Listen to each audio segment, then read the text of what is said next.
Saya ulang lagi, Assalamualaikum warahmatullahi wabarakatuh. Makasih yang sudah hadir. Salam. Kira-kira yang sudah sampai ke webinar 3 ini siapa aja ya? Bisa raise hand.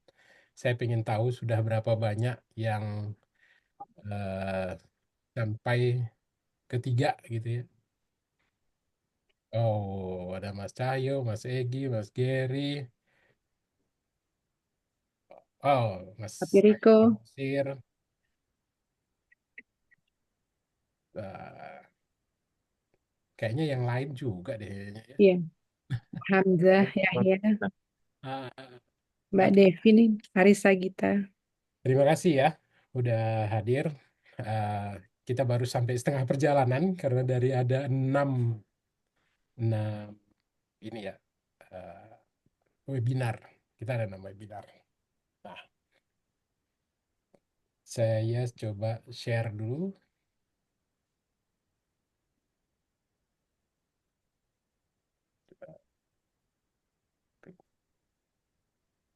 Kelihatan ya? Ya, Kelihatan, kelihatan. Oke, sip.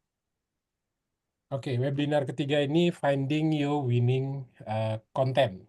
Jadi sejak 2017 itu saya melakukan workshop pertama kali dan kayaknya sudah banyak banget saya keliling kota-kota.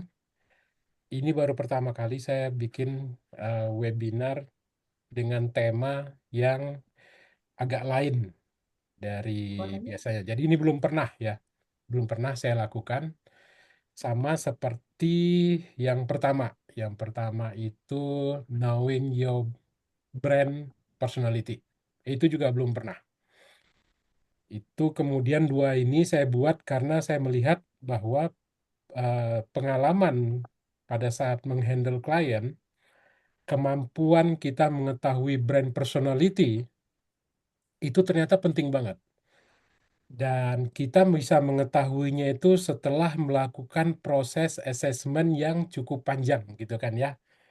Bisa 2-3 jam gitu diajak ngobrol gitu kan ya. Sehingga kita bisa ketemu brand personality-nya itu yang pas itu apa. Dan kadang juga kita kasih semacam pertanyaan, ada puluhan pertanyaan, kalau lagi online gitu ya, baru kita bisa dapat.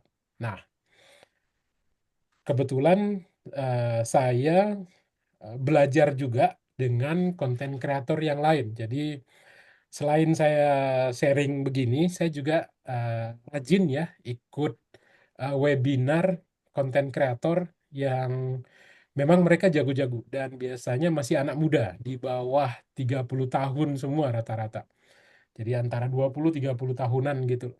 Nah, itu mereka menjelaskan salah satunya strategi untuk mengetahui brand personality itu adalah menggunakan 12 archetype. Nah, ternyata saya baru sadar.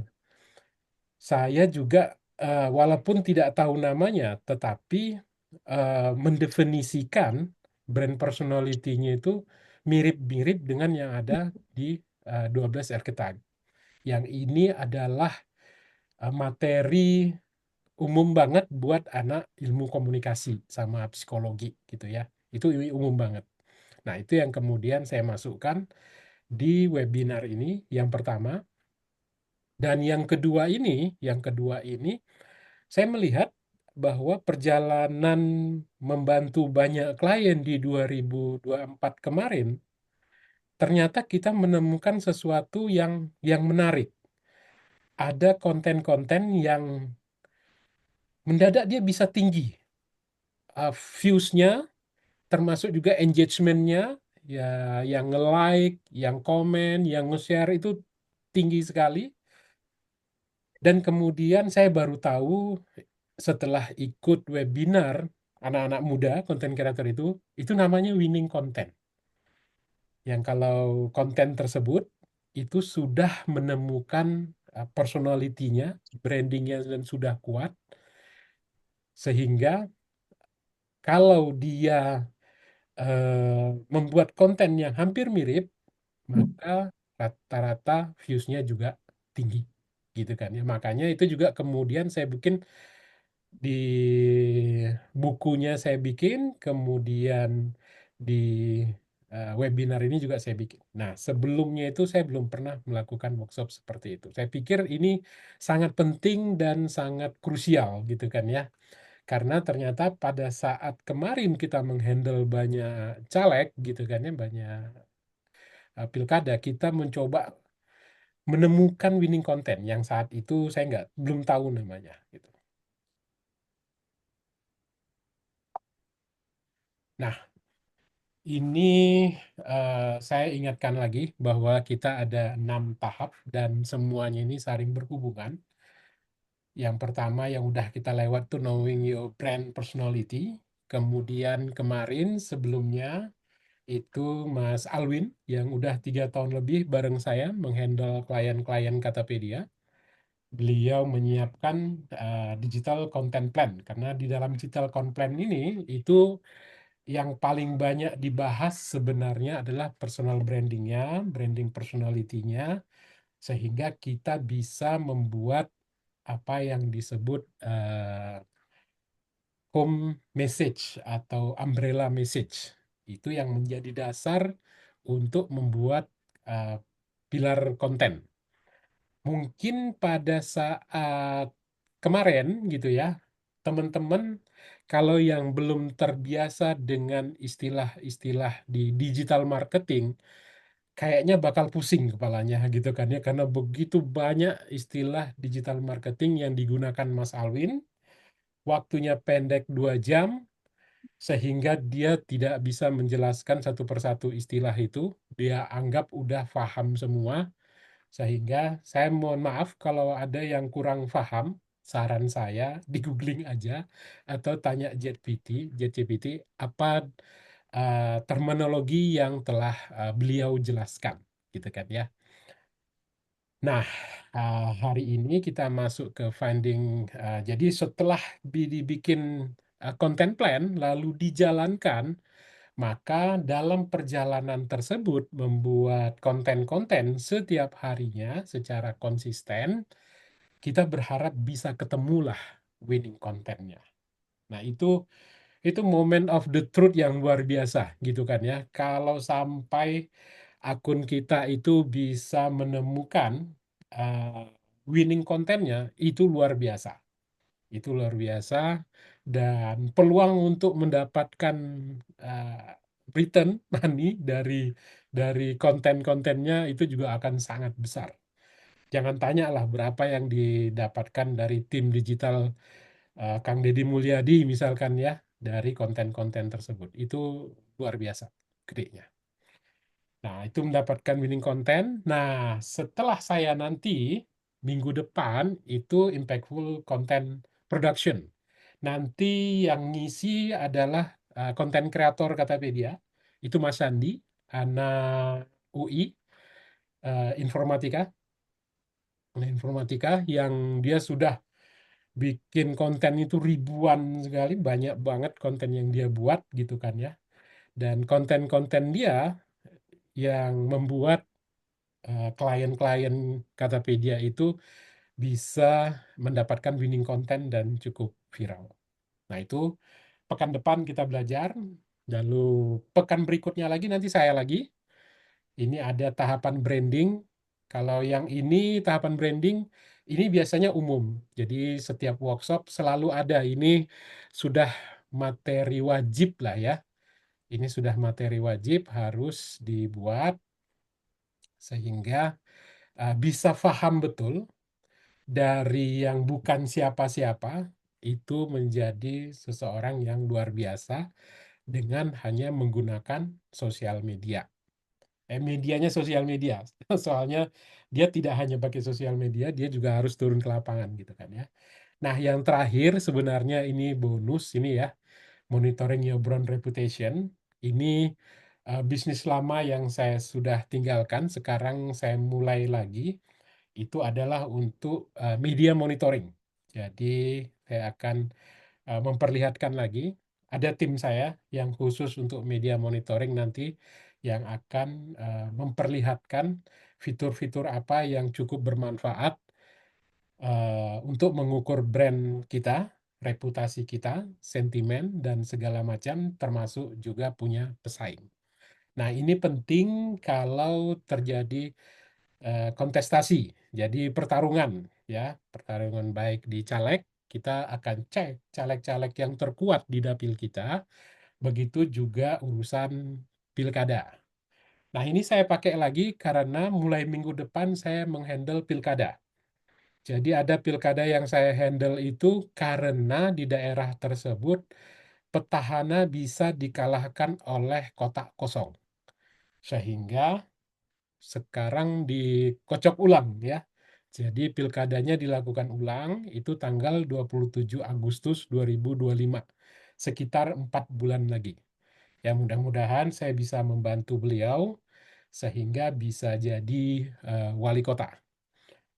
Dan saya masih menggunakan tim Mas Alwin, Mas Sandi untuk memenangkan pilkada tersebut. Oke, oke. Saya masuk dulu di pengalaman Katapedia ya. Pengalaman Katapedia ini apa aja sih?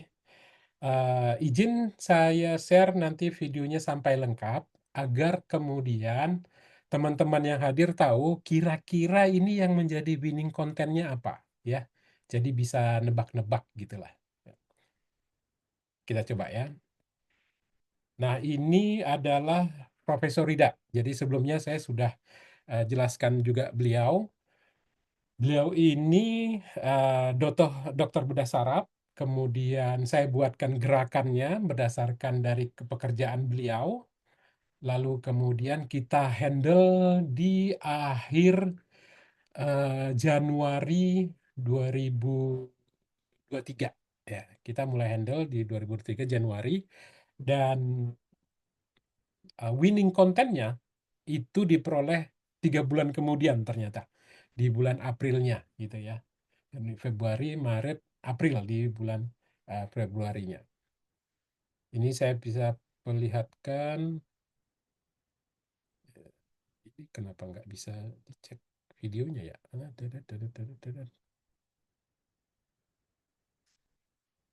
Seperti ini, kalau saya menghadap ke depan gini, lurus, saya lurus ke depan, rata-rata air ngelihat ke depan, berat beban leher saya, kalau berat badan saya itu 75 kilo, berat beban leher saya itu 5 kilo. Otak kita itu beratnya 2% dari berat tubuh kita. Jadi kalau 2% dari 75 kilo, beratnya 1,5 kilo. Itu otak kita. Tulang tengkorak, cairan otak, darah yang mengalir di dalam pembuluh darah di otak, total sama otot, rambut dan sebagainya, total 5 kilo. Jadi Bapak Ibu sekalian, anak-anak sekalian yang juga hadir di sini, jaga, jangan main handphone kalau nggak perlu. Jadi hanya mainkan pada saat perlu. Dan ibu-ibu, jangan racunin anaknya pakai handphone. Supaya anaknya diem, dikasih handphone. Aduh bu, sedih bu. Sekarang kalau ibu tarik handphonenya, sekarang anaknya nangis. Tapi ibu seneng. Tapi kalau ibu kasih handphonenya, sekarang anaknya nggak nangis, nanti ibu yang nangis.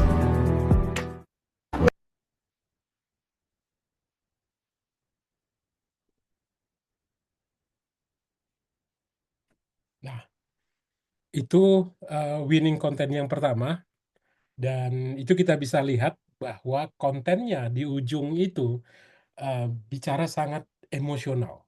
Jadi salah satu ciri winning content itu yang punya potensi untuk jadi winning content itu dia tuh harus ada sisi emosionalnya, ada sisi edukatifnya, ada sisi inspirasinya. Nah, itu tuh penting tuh. Dan beliau eh, bisa menyampaikan itu dengan baik gitu kan ya. Kita lihat itu 2,1 juta.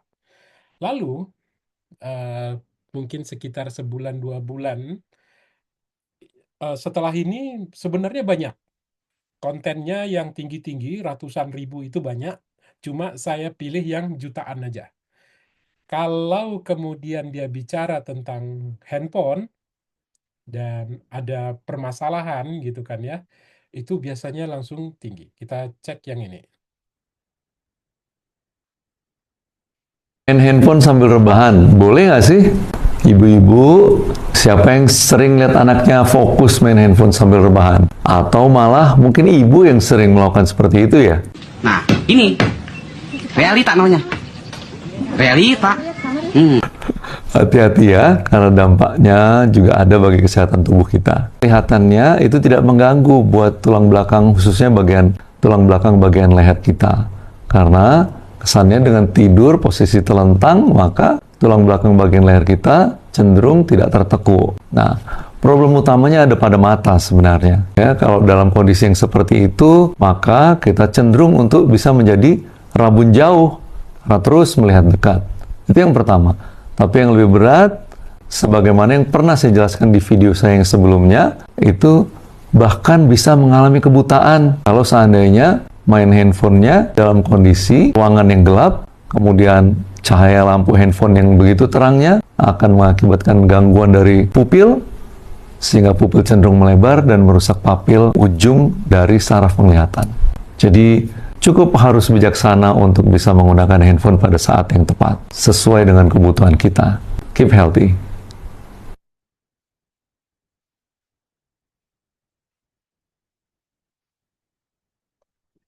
Nah, yang kedua, kalau kemudian diperhatikan, itu sudah ada sapaan ibu-ibu.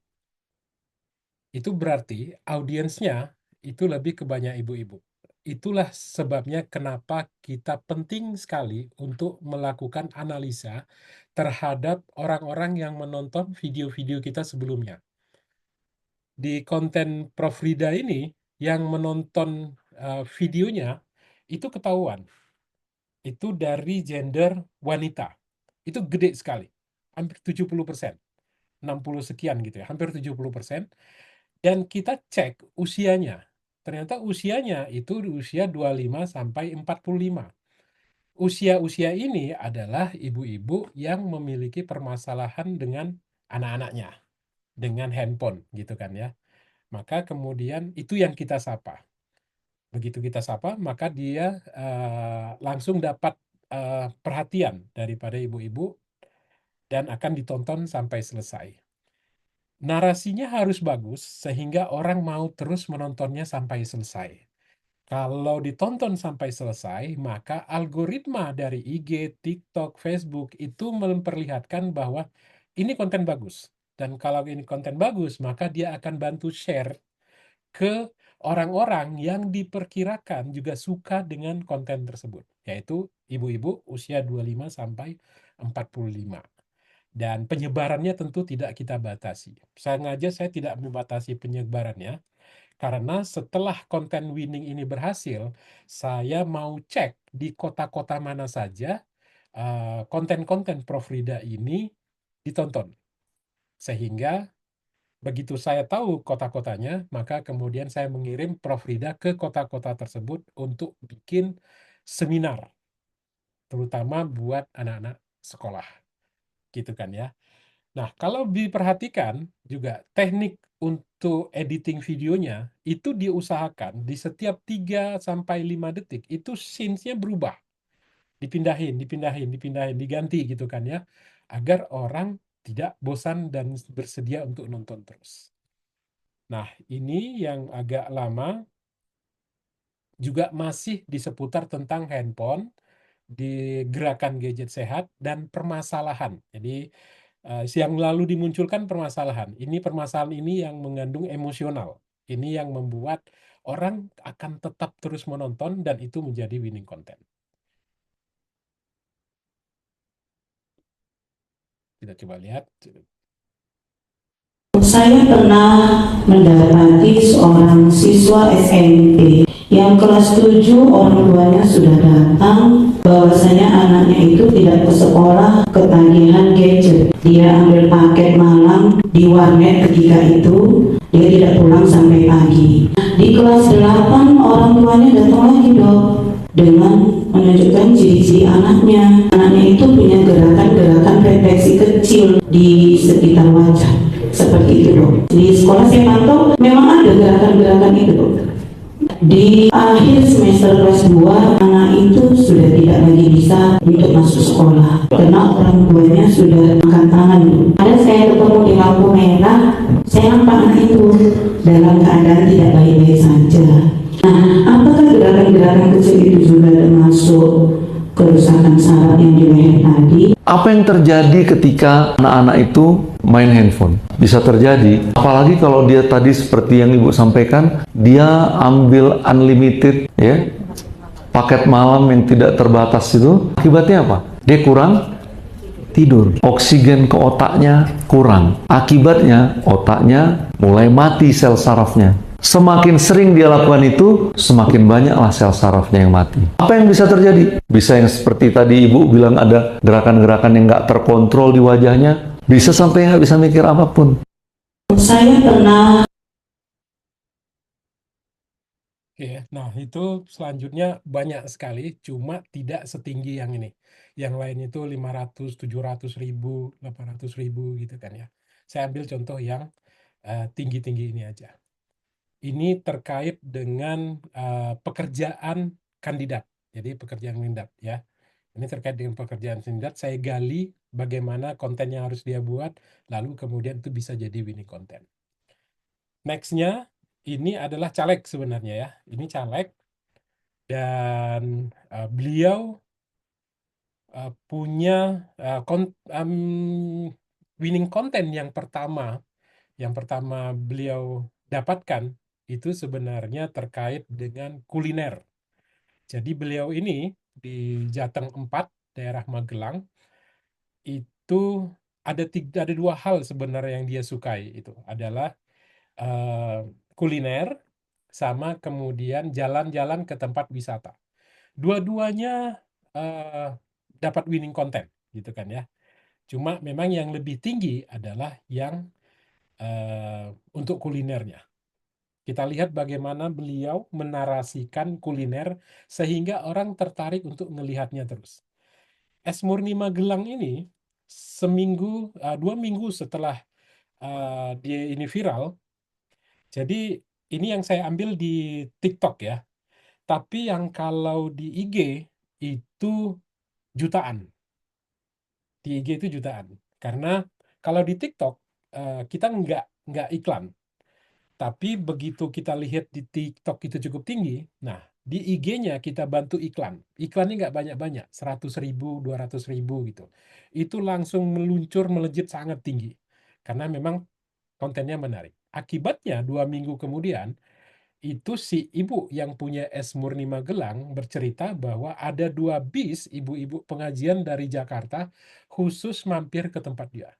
Jadi, dan beliau tanya, kenapa ke sini? Karena ada kontennya Mas Catur, katanya gitu. Kita lihat, kita perlu pelajari bagaimana Mas Catur bernarasi kalau kemudian di kuliner gitu kan ya. Ada ciri khas beliau. Magelang itu surganya kuliner ya. Rekor dunia es ini ya di Es Murni ini. Resto yang legend. Berdiri sudah 62 tahun. Sejak aku masih kecil, ini udah jadi langganan keluarga. Aku sampai apa? Es bojo kamu. Anaknya suka tambah roti. Dulu orang Jawa nyebutnya ngiras, yaitu Es Murni. Ini ada di Rejo Winangun Utara. Kalau es, ini paling enak seluruh dunia ini. Aku biasanya kalau kesini pesannya es burjo. Bisa es burjo campur, es burjo kopior, es burjo duren. Enak banget, legend banget. Biasanya kalau aku pulang ke Magelang, ini salah satu tempat yang tidak terlewatkan. Semoga bisa cip-cip kalau ke Magelang, dan kita sudah puluhan tahun menjadi langganan di sini.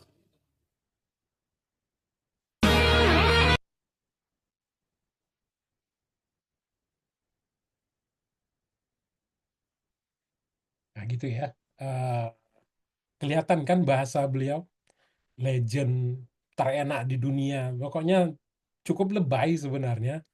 Tetapi beliau mengucapkan itu dengan sangat sangat serius gitu kan ya. Bahkan untuk jenis yang lesehan seperti ini.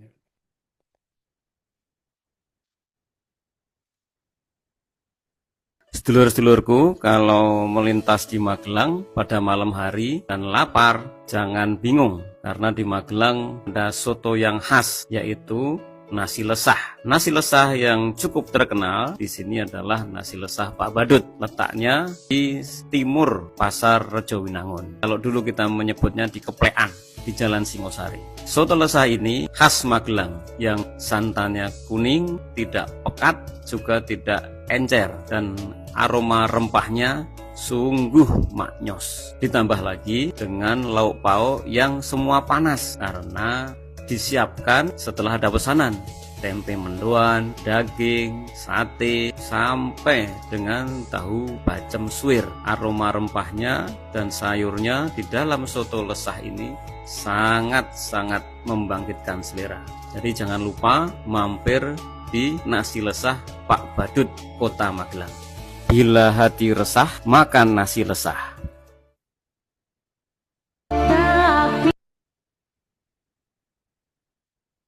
Nah, itu bisa kelihatan ya.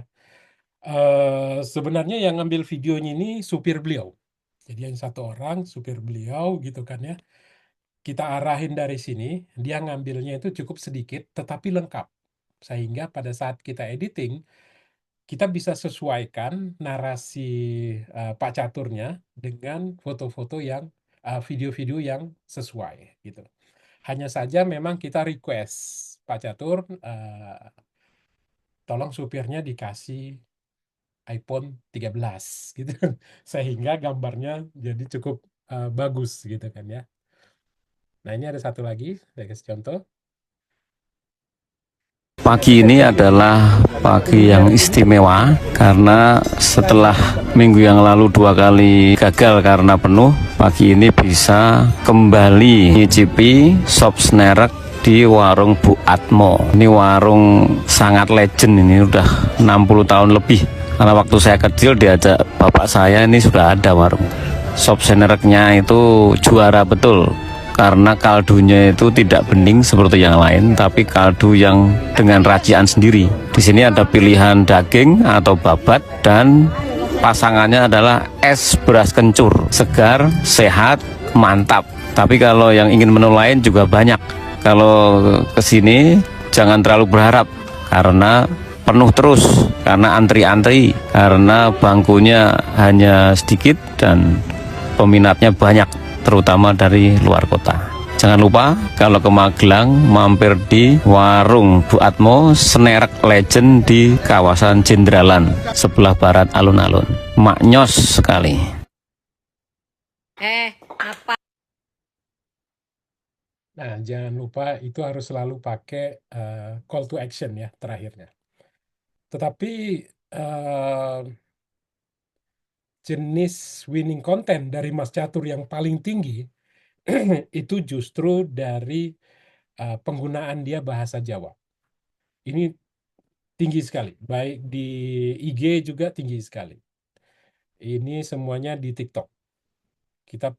Sampai beliau itu kalau ada orang yang ngajar tentang bahasa Jawa di TikTok, maka Mas Catur akan dicolek akunnya untuk mendapatkan pembenaran gitu kan ya, apakah ini udah benar atau tidak gitu kan.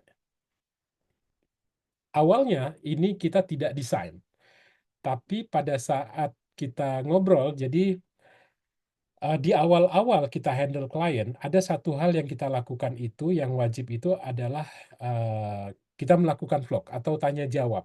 Sambil mencari brand personality-nya, kita videoin, dan kalau ada konten yang menarik dari profil tersebut, maka kita akan posting, kita edit. Jadi pembicaraan bisa sampai ngobrol itu ngalur ngidur bisa sampai 2 jam. Dari situ nanti kita bisa dapat sampai 15 konten yang cukup bagus gitu kan ya. Termasuk juga nanti saya juga minggu depan itu ke sebuah kota yang lagi dihandle pilkadanya. Nanti kita juga akan melakukan proses seperti ini. Kita ada semacam vlog gitu kan, kita tanya jawab untuk menggali lebih dalam pikiran-pikiran gagasan beliau, sehingga beliau itu menjadi layak sebagai calon wali kota di kota tersebut gitu. Nah, ini contohnya.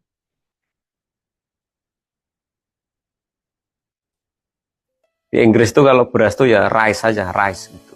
Tapi kalau dalam bahasa Jawa namanya itu tergantung prosesnya ya. Kalau masih tumbuh itu namanya pari. Kalau sudah dipanen namanya gabah. Nah, kalau gabah itu ada yang kopong itu gabuk gitu. Nah, kalau sudah diproses, sudah diseleb namanya jadi beras. Yang berasnya sudah ditumbuk ya, sampai halus itu namanya katur. Kalau yang beras pecah-pecah itu namanya menir. Dari proses itu ada las, ada leri ya. Ada juga kalau yang sudah jadi namanya sego. Sego itu nasi yang siap dimakan. Kalau yang satu nasi itu namanya upo. Ya. Kalau diproses bisa jadi lontong, bisa jadi bubur ya. Kalau dimasak itu airnya itu ada tajin ya namanya. Kalau sisa-sisanya itu ada nama intip. Nah, intip itu yang empuk-empuk namanya kenul gitu. Terus kemudian jadi kerupuk ya dari nasi itu kara, ada puli. Jadi itu prosesnya itu luar biasa. Ini kayaknya tidak ada di bahasa lain yang bisa membuat proses dari pari sampai dengan karak sampai dengan intip itu sedetil dari bahasa Jawa ini.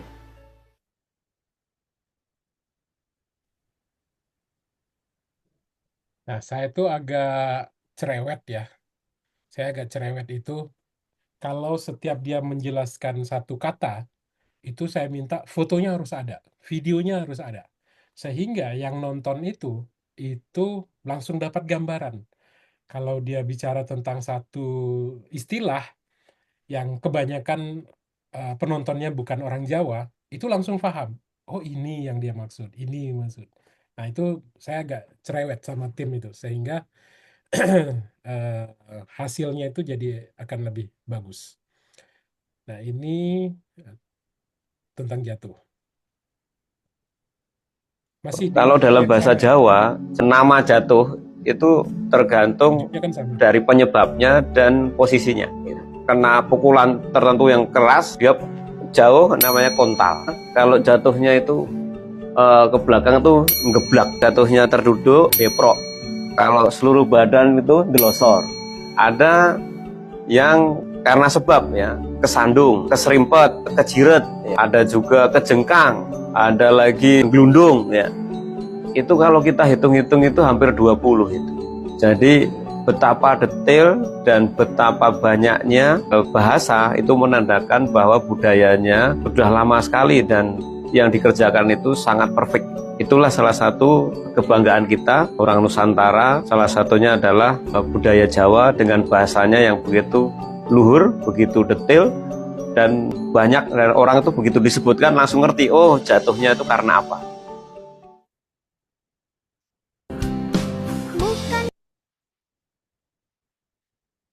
Jadi memang harus sangat sangat ini ya, edukatif gitu.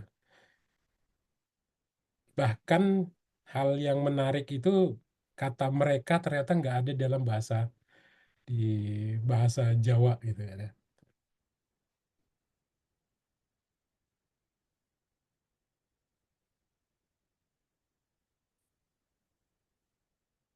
Kenapa dalam bahasa Jawa itu tidak ada spesifik kata mereka, wong-wong kae, tapi kan Filosofinya bukan satu kata. Artinya itu rekaan. Mengapa tidak ada yang spesifik? ya, Karena menurut saya orang Jawa itu hidupnya itu kan paguyuban, kebersamaan gitu ya. Orang Jawa itu pantang orang ketigakan orang lain gitu. Paling jauh itu orang ketiga tunggal itu dia itu DWE. Tapi mereka itu kan jauh dan memisahkan kita dengan banyak orang itu tidak dimaui. Orang Jawa itu maunya ya guyup, maunya ya bareng-bareng, tidak ada yang terpisah apalagi jumlahnya banyak seperti mereka.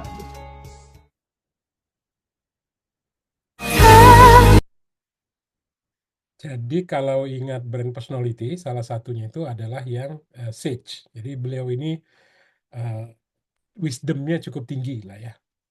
Nah, ini pada saat kita lagi syuting, diajak ke tempat eh, hobi dia, ngurusin ayam, gitu. Ternyata beliau kepikiran untuk bikin konten, yaitu tentang bau. Bahasa Jawa bau itu ambu. Ada hampir 20 juga, seperti halnya beras ya. Misalnya tengek, tengek itu ampas busuk ya. Ayam soalnya. Penguk, penguk itu beras yang sudah lama. Beras lawas ya. Badek itu bau bangkai hewan. Amis itu daging atau ikan. Apek itu bau keringat kita. Sengak itu bau kandang ayam. Tapi alhamdulillah ini nggak bau ya. Wangi ya, bau harum, bunga melati dan lain sebagainya. Nah, kalau kita goreng cabai terus kemudian buat kita bersin, nah itu sumegrak namanya. Kalau menyan dibakar itu baunya sengir. Pipis, nah itu pesing. Nah, peceren atau limbah cair yang bau itu namanya bau banger. Daun-daunan seperti tembakau atau yang lain-lain itu langu namanya. Nah, kalau kambing ya itu baunya perengus. Ya. Kalau maaf kotoran hewan seperti teletong, tai sapi itu namanya sumentong. Yang banyak itu bahasa Inggrisnya adalah bad smell. Atau ada lagi yang bisa tahu bahasa Inggrisnya apa yang lain itu?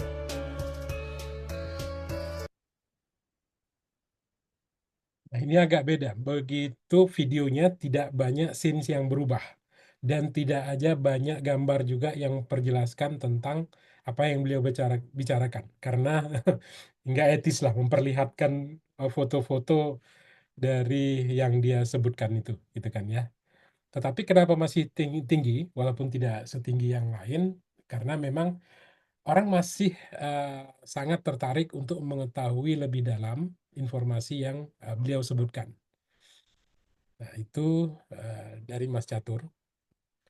Nah, kemudian yang bikin saya surprise sebenarnya, saya sempat handle Pak Ugro, ya, mantan Wakapolri, dan prosesnya juga hanya ini aja, kita ambil konten awalnya gitu ya, kita konten awalnya sambil ngobrol. Ternyata surprise, ini di TikTok semua, tidak ada yang kita iklankan, itu sampai hampir 7 juta gitu kan ya. Padahal videonya cukup panjang, cukup panjang. Tetapi ternyata memperlihatkan orang banyak yang tertarik sosok polisi yang dijelaskan oleh Pak Ugro. Yang itu sangat berbeda dengan polisi yang mereka ketahui. Ini padahal di TikTok, berarti anak-anak muda gitu kan ya. Dan yang bicara itu sudah tua banget sebenarnya. Sehingga ini tidak, ini membantah bahwa kalau kita mau menarik anak muda gitu kan ya di TikTok, itu kita juga harus bergaya muda. Ternyata enggak perlu. Anak muda tidak membutuhkan bahwa kita bergaya seperti dia. Bahwa kita memahami pikiran mereka, nah itu penting gitu. Kita lihat. Padahal saya sudah berbicara sama 3 terpidana mati ini waktu di penjara itu. Selama saya jadi Kapolda, Anda bertiga tidak akan saya eksekusi sebelum Anda diberikan oleh pemerintah. Udah, hari Senin nggak ada masalah, Selasa nggak ada masalah, Rebu, jadi tinggal Kamis Jumat kan dieksekusi. Saya ditelepon sama Pak Kapolri, ditunda dulu eksekusi terpidana mati. Ya, saya nggak nunda, Kapolri nunda, ya kan? Setelah diperintah tunda, ya udah, saya tunda. Nah, Jumat nggak jadi hukuman mati. Setelah itu, setelah 17 Agustus, perintahkan Sorry, ini ada gangguan. lagi eksekusi. Karena saya sudah siap menolak perintah itu, saya sampaikan secara baik-baik. Wah, saya dimarahi, saya copot kamu. Siapa? Copot, saya kasihkan. Dan saya udah nggak berpikir lagi mau naik bintang 2, mau jadi Kapolda, jadi Kapolri, saya nggak mikir. Udah, ya saya pensiun Brigjen kan masalah. Udah pindah ke Mabes. Itu tahun 2006, ya kan. Tapi 2007, 2008, saya bisa naik bintang 2 ke di Propam.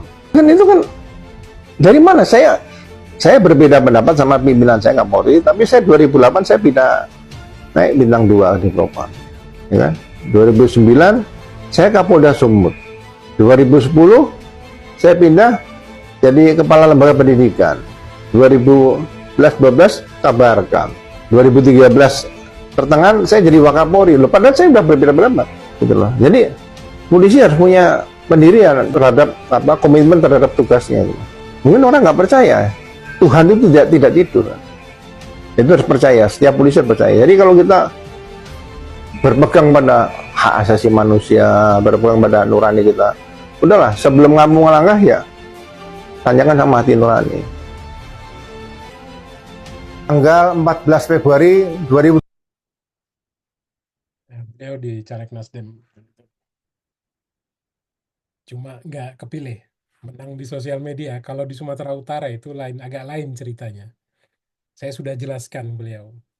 Pak, kalau untuk mau menang di Sumatera Utara itu harus lakukan ini. Nggak cukup dengan ini. Kalau Bapak hanya melakukan ini, yang seperti Bapak lakukan, itu paling tinggi suara yang Bapak dapatkan itu 10.000. Wah, dia nggak percaya. Akhirnya saya dipecat. Nggak bisa berlanjut gitu kan ya. Nah, tetapi kemudian terbukti bahwa suara yang dia dapat tuh hanya 3.000 dengan melakukan apa yang dia kerjakan saat itu. Ya. Nah, ini kita selanjutnya memang cukup banyak berulang gitu ya winning kontennya. Mungkin orang nggak ada yang tahu kalau tahun 2008 itu ini ceritanya udah berapa tahun kan ya? Tadi udah 15 tahun ya. Saya dipanggil sama sekretaris militer, Sekmil Presiden. Ya kan? Saya waktu itu habis Kapolda Sulteng itu, saya dipanggil, kebetulan kawan saya kan, saya tanya ada apa? Ya nih Presiden SBY lagi pusing gitu. Emang pusing kenapa? Calon Kapolri ada 2, beliau memilih salah satu masih ragu-ragu, disuruh nanya sama lu gitu. Saya panggil lu gitu kan. Loh, Pak SBY kan tahu saya nolak terpidana mati. Ya tapi Pak SBY udah tahu lu yang betul gitu. Nah saya berikan pertimbangan apa? Kalau pertimbangannya objektif saya nggak bisa karena senior saya kan. Saya berikan penilaian aja. Kalau yang satu hobinya ngerokok. Jadi kalau ada bawaan ngadep itu, beliau pegang pipa sambil ngerokok gini aja. Nggak pernah lihat muka orang. Nah, tapi kalau Pak BAD belum apa-apa, calonnya kedua. Pak BD kedua kan. Selalu gini gitu loh. Jadi kalau komunikasi bagus Pak BAD gitu loh. Akhirnya Pak BAD jadi saya dipanggil setelah itu jadi Kadipropam untuk memperbaiki polisi kan di situ. Jangan lupa ya tanggal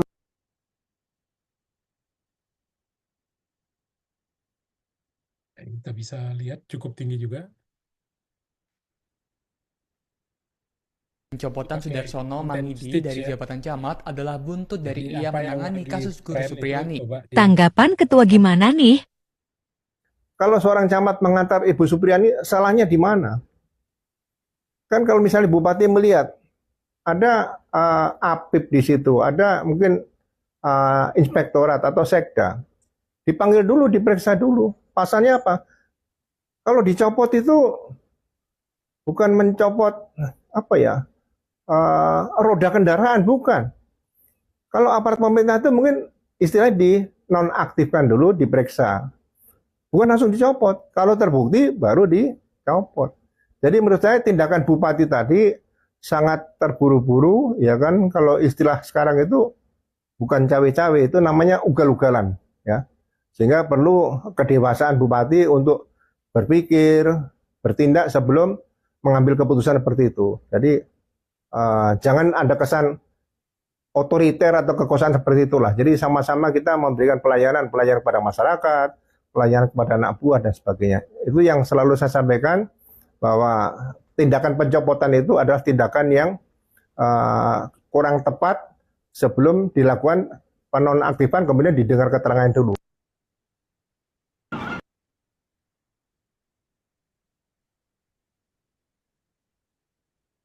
Nah, kalau itu yang agak terakhir, ini agak awal sebenarnya nih.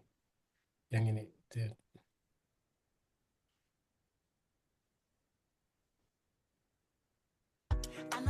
Saya seorang Kapolda di Sulawesi Tengah, di Sumatera Utara.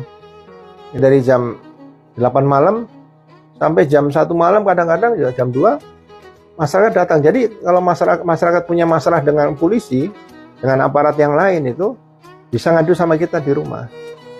Tidak harus lewat nunggu jam kantor di Propam, di SPK, nggak perlu. Makanya kalau di kepolisian itu seharusnya komunikasi dengan masyarakat itu harus dibuka seluas-luasnya. Kapolda itu kan sebenarnya tidak terlalu sibuk lah. Kapolda itu malam nggak ada kesibukan lah. Jarang saya lihat di mana-mana lah. Kalau Kapolda malam ada kesibukan, ini salah ngatur waktu aja. Jadi waktunya berikan untuk masyarakat setelah di luar jam dinas. Gitu. Lagi-lagi tertampar fakta. Aduh. Enggak Pak Sabda. Oke ya, sekarang kita kupas sedikit tentang winning content. Nah, winning content itu apa sih? Itu konten yang paling baik kinerjanya, paling rame, views-nya paling tinggi, engagement-nya juga jauh lebih tinggi dari seperti biasanya, baik yang ngasih like, yang komen, bahkan yang nge-share gitu kan ya. Dan semakin banyak yang nge-share-nya, jadi ini semacam ada pembobotan. Kalau konten kita itu pembobotan share-nya lebih tinggi, maka itu akan potensi winning kontennya itu jadi sangat besar. Lalu di bawahnya itu adalah kalau dikomenin, kemudian setelah itu dikasih like. Tapi yang penting itu semuanya sudah ditonton dulu sampai selesai. Ditonton sampai selesai, baru kemudian bisa di like, komen, dan share. Nah, beberapa memang menggunakan eh, akun-akun yang berbayar gitu kan ya, kayak buzzer gitu, untuk kemudian bisa melakukan memastikan bahwa eh, konten ini bisa cukup naik gitu. Cuma persyaratannya banyak bahwa akun-akun tersebut yang bantu like, comment, share itu harus akun-akun yang bagus gitu ya. Memang akun yang real, akun yang organik, yang itu membuat algoritmanya jadi bekerja dan membantu konten tersebut. Nah, winning content ini ditandai sebenarnya ada pola pengulangan. Jadi kalau kita bikin konten yang hampir mirip stylenya dengan yang pertama tinggi kinerjanya, itu harusnya naik juga, tinggi juga. Itu baru konten ini. Tapi kalau tidak seperti itu, karena biasanya kita mengikuti trending, nah itu hanya kebetulan aja. Nah, paling dua hal itu, dia kinerja tinggi dan harus bisa di diulangi gitu kan ya. Yang kalau itu berhasil maka kemudian konten kita akan tinggi terus dan followers kita juga akan lebih mudah nambah. Nah, ada 4 mindset dari winning content. Kemarin saya sempat berpikir tahapannya seperti apa sih ya untuk bisa konten itu menjadi winning content gitu kan ya. Tetapi ternyata ini agak berbeda. Kalau branding itu ada tahapannya. Tapi kalau untuk menemukan winning content itu bukan tahapan, tetapi mindset. Yang mindset ini harus dipakai sekaligus. Tidak satu hal dulu dikerjakan, setelah berhasil baru ke tahap berikutnya, setelah berhasil naik lagi ke tahap berikutnya. Itu proses branding. Itu ada tahapannya. Tetapi untuk winning content ini ternyata tidak ada tahapannya. Yang ada itu adalah mindsetnya. Bagaimana cara kita mengelola konten kita, gitu kan ya. Apa mindset kita, pola pikir kita sehingga memungkinkan kita bisa menemukan winning content. Nah, ini beberapa yang kemarin dikerjakan oleh tim Katapedia. Saya coba rumuskan, gitu kan ya. Coba rumuskan. Lebih singkat sih. Saya coba cari referensi tempat lain agak banyak, tapi saya ngelihat kayaknya enggak deh. Ini ditambah-tambahin aja gitu loh. Yang berdasarkan pengalaman itu hanya 4 ini. Mudah-mudahan dari 4 ini ada yang nanti kita bisa dijalankan gitu kan. Nah, pertama itu mindsetnya trial and trial. Jadi biasanya trial dan error kan. Kalau di konten ini enggak ada yang namanya error itu. Bahwa kinerjanya tidak setinggi diharapkan, iya gitu kan ya. Tapi itu kan bukan error gitu. Itu bukan kesalahan. Itu hanya kita belum menemukannya saja. Sehingga saya sebutnya itu sebagai trial and trial gitu. Jadi yang diusahakan itu adalah 90% itu trial. Jadi kayak usaha itu di 90%, dan kalaupun dapat winning content, uh, dapat kinerja yang tinggi konten tersebut, itu anggap keberuntungan. Hanya saja keberuntungan ini bisa berulang nggak? Kalau nggak bisa berulang, ya tidak bisa dianggap sebagai winning content. Hanya sekedar Anda beruntung aja gitu lah. Itu mindset yang pertama. Kemudian, nah, berikutnya itu adalah bahwa kita harus banyak exercise. Biasanya ini dilakukan di tahap 1 bulan pertama. 1 bulan pertama kita melakukan banyak sekali exercise. Tentu exercise-nya diharapkan tidak terlalu melenceng ya dari brand personality yang kita sepakati. Kita banyak melakukan exercise, kita kumpulkan semua jenis trending yang lagi ada gitu kan, lalu kita modifikasi kira-kira yang bisa dipakai untuk jadi konten klien kita itu apa saja. Nah, itu kita siapkan. Kita coba trial. Nah, itu tahap percobaan gitu kan ya. Nah, kalau kemudian dari semua percobaan itu kita dapatin ada kinerja yang tinggi. Nah, kita lihat lagi apakah itu karena trending aja, kebetulan lagi trending, atau ada sesuatu yang lain.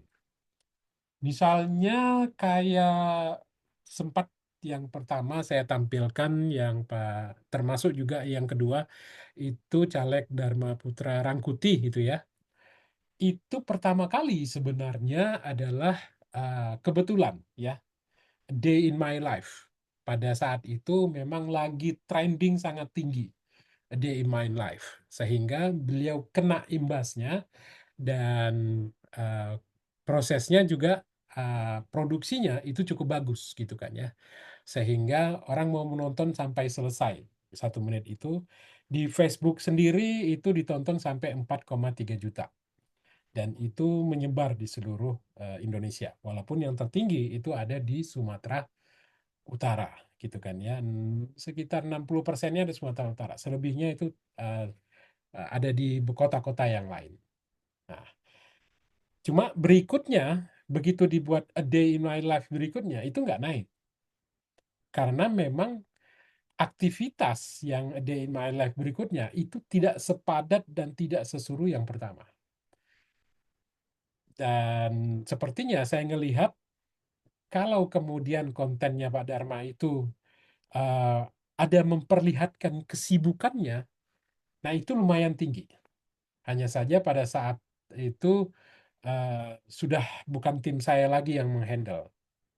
Karena ada satu hal, beliau harus menutup pencalekan sebagai DPR RI, kemudian maju di DPRD Provinsi. Nah, pada saat beliau maju di DPR Provinsi, beliau sudah tidak memakai tim Katapedia lagi.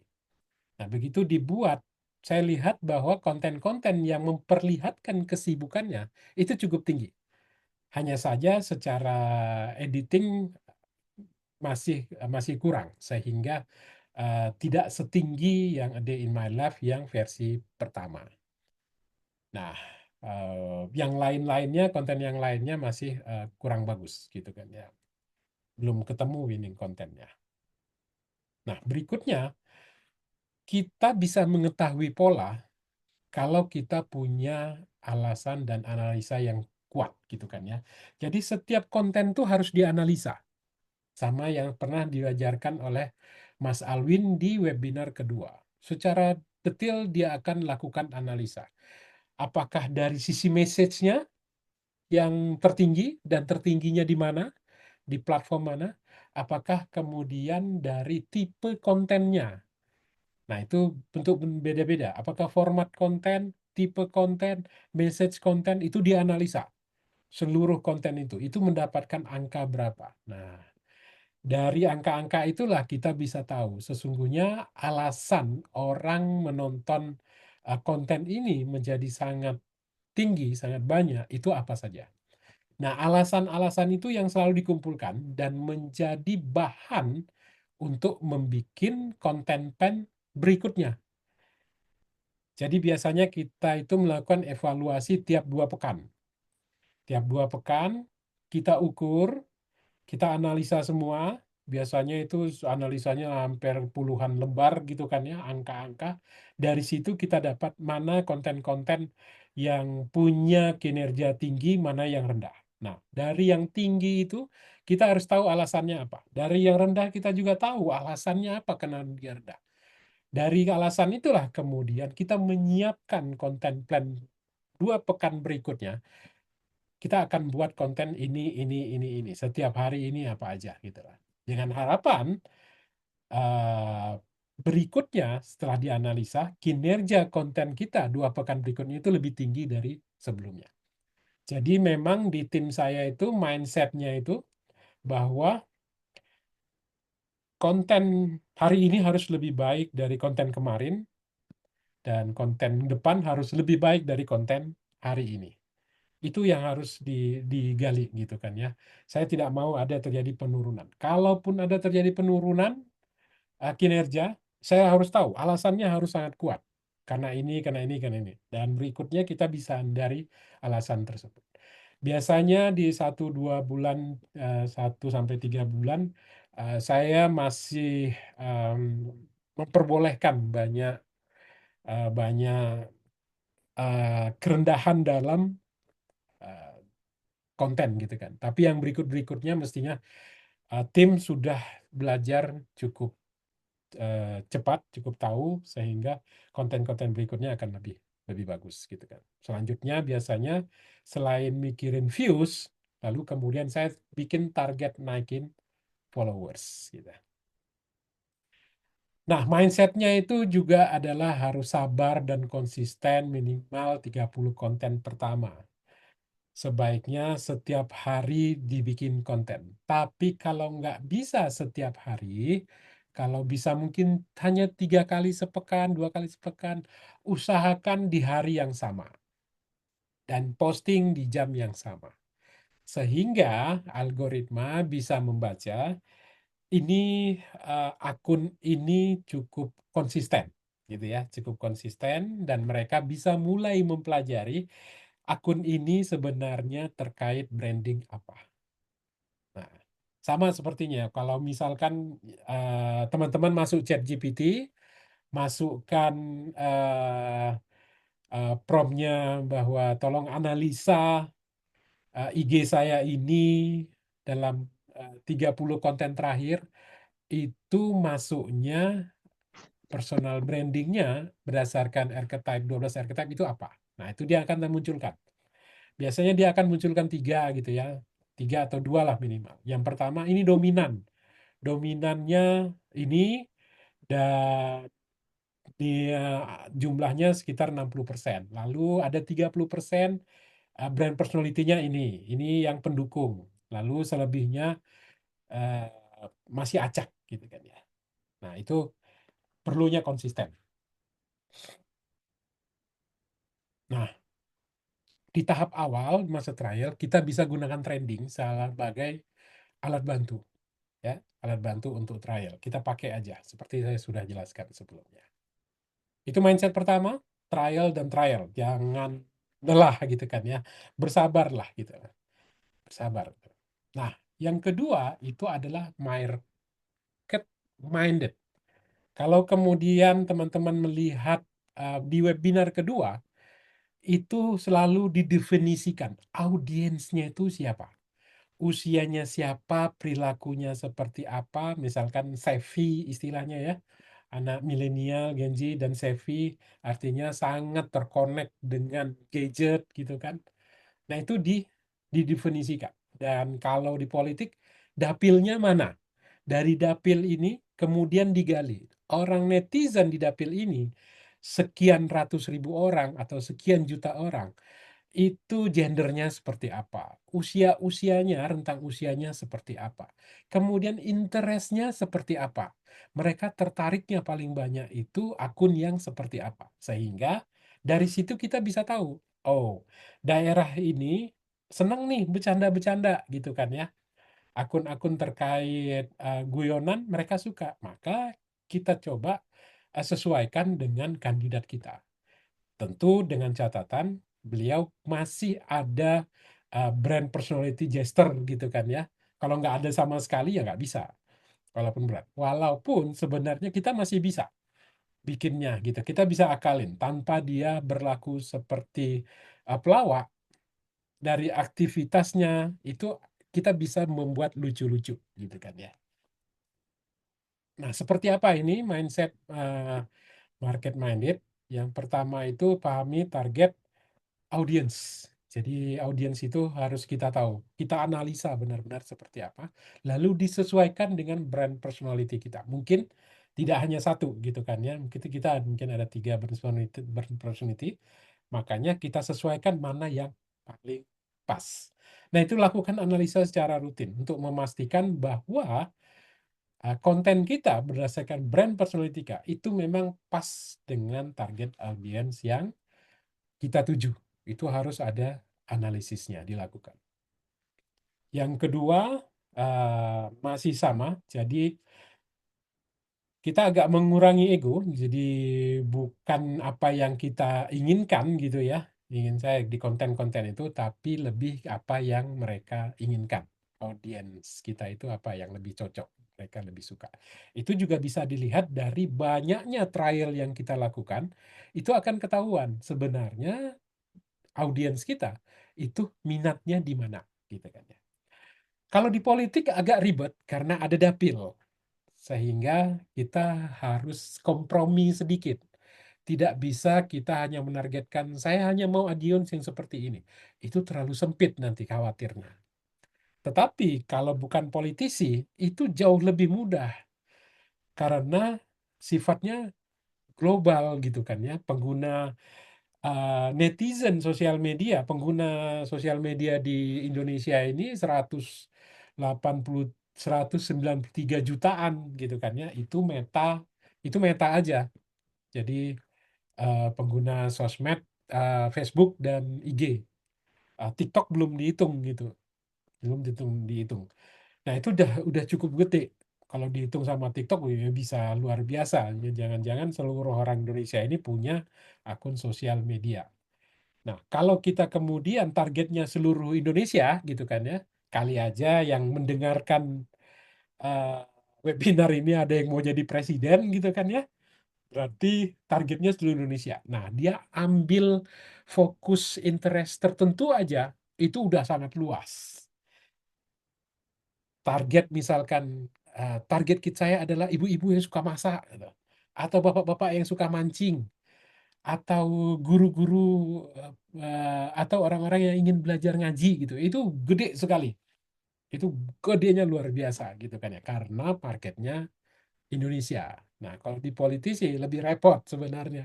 Karena audiens yang diharapkan itu adalah di dapilnya.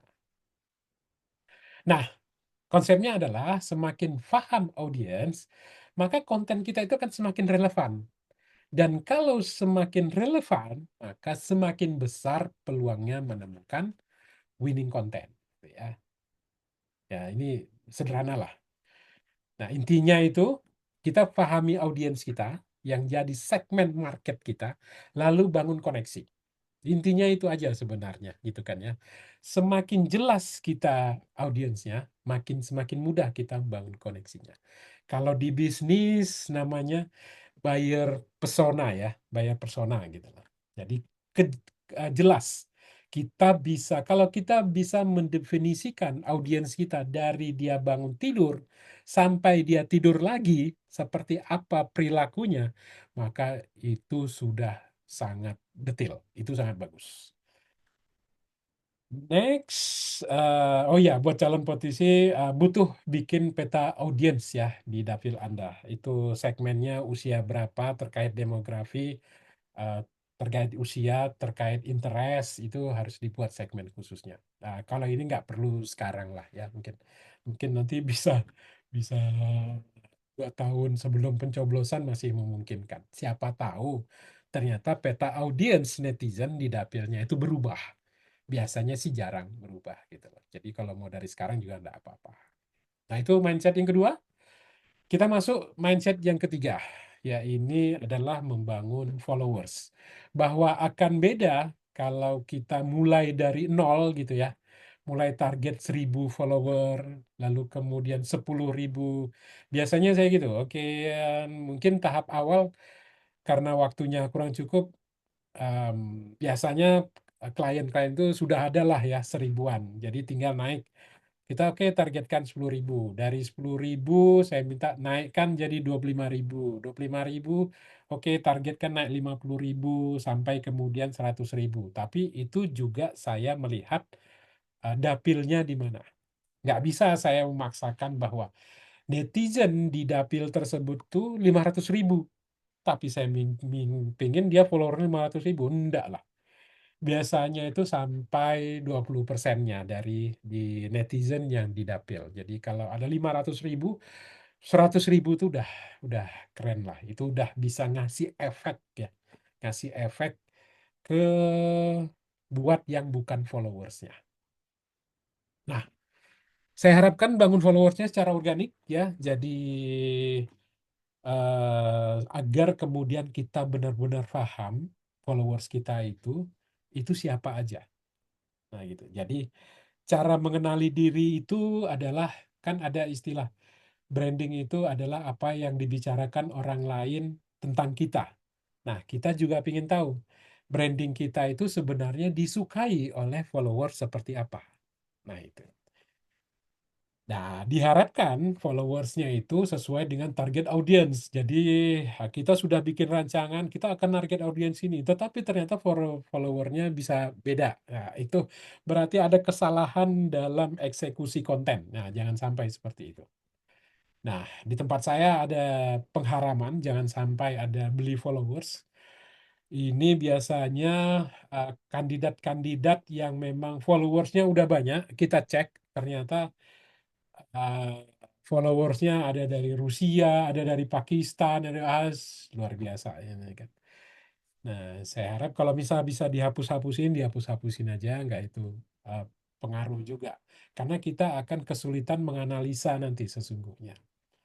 Atau bahkan kalau sudah parah sekali, lebih dari 50% itu fake gitu ya, palsu, ya udah deh bikin akun baru aja gitu kan ya. Biar kita analisanya itu jernih gitu loh.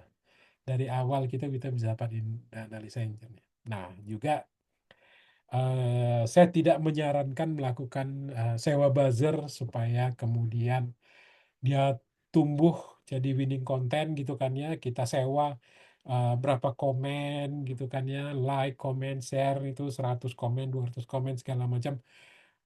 Itu sih bagus ya, bagus dalam arti akan kelihatan kontennya itu menjadi tinggi kinerjanya. Tetapi sesungguhnya itu tidak bagus secara internal kita, karena itu membohongi diri sendiri. Buat apa? Kalau waktunya panjang, kita tak perlu melakukan itu. Kecuali waktunya pendek gitu kan ya, pencoblosan hanya sebulan lagi gitu, maka nggak apa-apa kita pakai. Tapi pastikan buzzernya ini akun-akunnya akun-akun yang bagus. Dengan akun-akun yang organik, kemudian followersnya juga organik, sehingga kalau mereka dibayar untuk melakukan komen dan share, platform itu akan membantu menyebarluaskan karena ini organik sifatnya. Itu masih diperbolehkan. Tetapi saya tidak menyarankan kecuali memang sangat sudah mendekati pencoblosan. Tapi kalau dari sekarang itu nggak perlu lah ya, nggak perlu. Kita harus bangun itu secara organik dan yang komen itu juga harus sangat organik sehingga kita bisa tahu kita bisa mengenali akun kita seperti apa. Lalu gunakan banyak cara untuk menaikkan followers. Tanya aja ChatGPT bagaimana cara menaikkan followers. Saya tidak bahas di sini. Nah, itu banyak caranya gitu kan ya. Cara dari 1.000 ke 10.000, 10.000 ke nah, itu. Nah, tim saya juga melakukan itu, banyak yang mereka lakukan gitu kan ya. Itu uh, konten khusus. Nah, bila kemudian naikkan followers itu pakai konten gimmick, biasanya itu kan ya. Konten gimmick, konten giveaway, konten apa, itu pastikan sesuai dengan branding.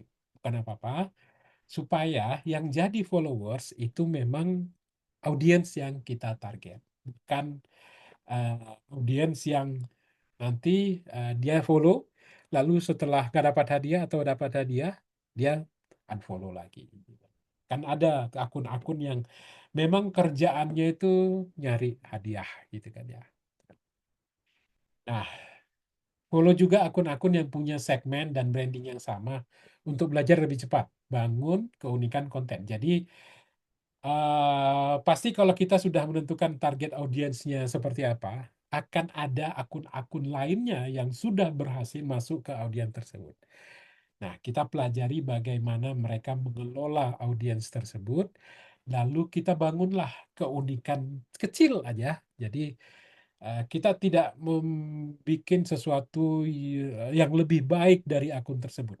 Enggak, kita cukup membuat sesuatu sedikit berbeda aja dari akun-akun yang sudah besar itu. Insya Allah nanti akan ketarik lah, mudah-mudahan. Oke, nah mindset keempat, itu penting adalah start with the end in mind. Jadi memang kita harus sudah siapkan. Jadi dari kemarin materinya, yang content plan itu kan ya, menyiapkan ada narasi besar. Jadi kita harus siapkan. Kita mulai dari sekarang gitu kan ya, akunnya masih kecil, yang nonton juga masih sedikit, kinerjanya masih sedikit. Tetapi kita punya target. Nanti target akhirnya seperti apa? Nah, target ini kita bangun dalam sebuah narasi besar atau umbrella message. Itu di bagian atas. Kalau di materi webinar eh, yang lalu gitu kan ya. Nah, dari narasi besar kita turunkan jadi narasi-narasi kecil yang itu kita sebut pilar konten. Dan di setiap pilar konten itu ada reason to believe agar orang benar-benar percaya narasi yang kita bangun gitu kan ya. Misalkan dia harus pintar, maka kita perlihatkan konten-konten apa yang memperlihatkan bahwa orang percaya bahwa dia pintar, bahwa peduli gitu kan ya, caregiver. Kita harus perlihatkan konten-konten seperti apa yang membuat orang percaya bahwa oh iya dia punya kepedulian, caregiver. Begitu juga entah religius atau kemudian wisdom, bijak dan lain-lain gitu kan ya. Atau penyayang atau apapun gitu kan ya. Listen belief-nya harus kuat. Lalu dari situlah konten plan-nya dibuat.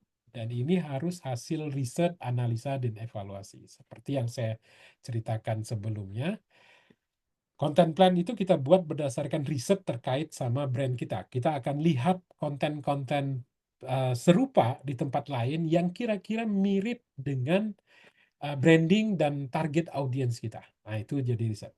Mana yang kita bisa pakai, lalu kita modifikasi agar unik itu menjadi milik kita.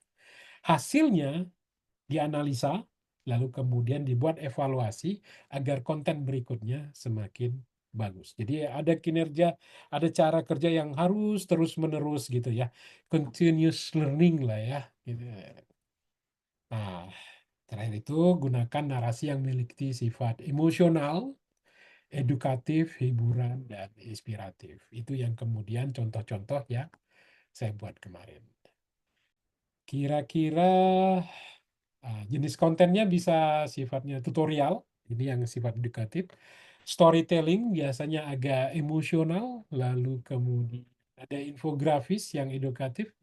Storytelling juga bisa hiburan dan interaktif ya, misalkan. Nah, jenis kontennya seperti apa bisa bisa contoh-contohnya bisa bisa dicari lah ya. Ikut dari saya, semoga bisa difahami. Mudah-mudahan ada manfaatnya dan punya semangat untuk membuat konten secara konsisten, entah 30 hari ke depan atau 30 postingan ke depan, sehingga bisa mendapatkan winning konten kita, gitu kan ya. Ukurannya kalau ditanya itu kira-kira beginilah. Jadi kalau followers kita masih di bawah 1.000, maka itu bisa jadi winning konten kalau kemudian yang nonton itu puluhan ribu. Ya.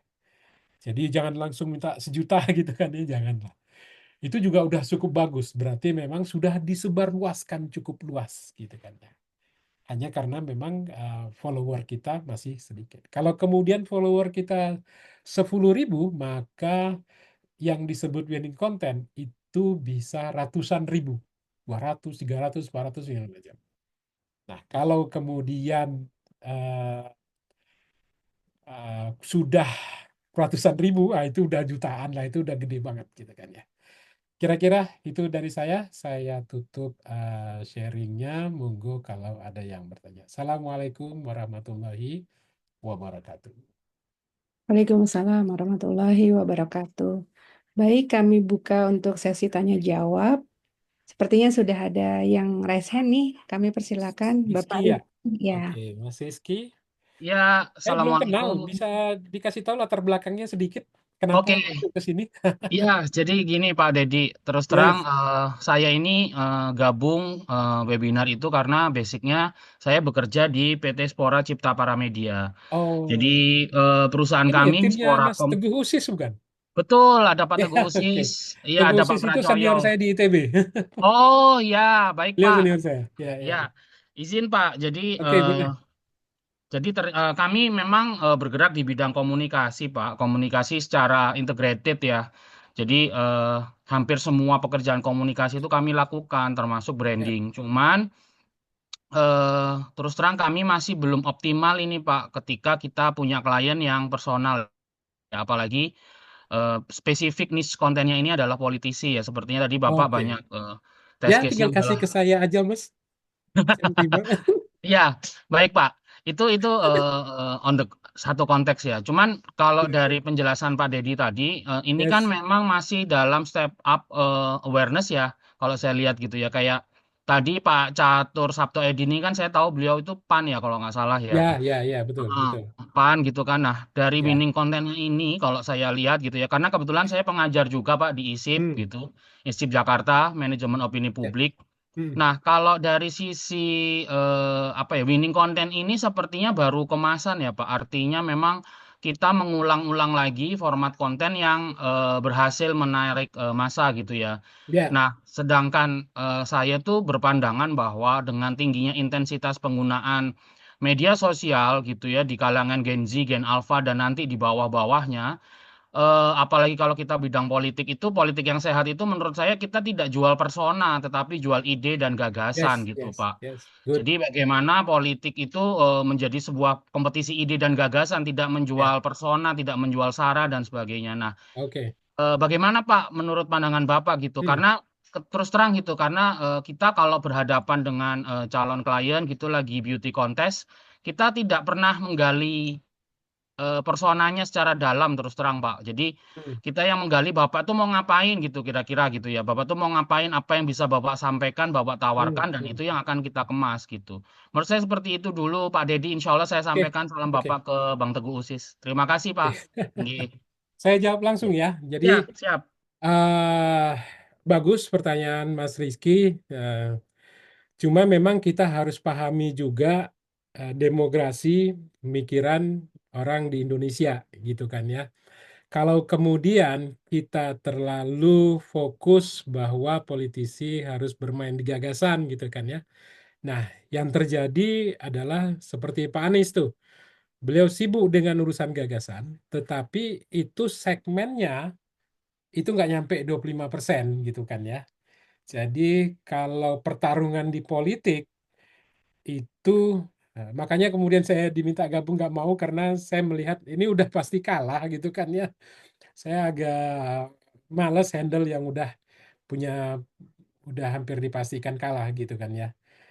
Nah, itu boleh bahwa sebagai pembelajaran edukasi politik ya itu bagus, bagus banget gitu kan ya. Saya juga berharap bahwa ke depannya Indonesia 20 tahun yang lagi itu yang dipilih itu adalah yang punya gagasan bagus gitu kan ya.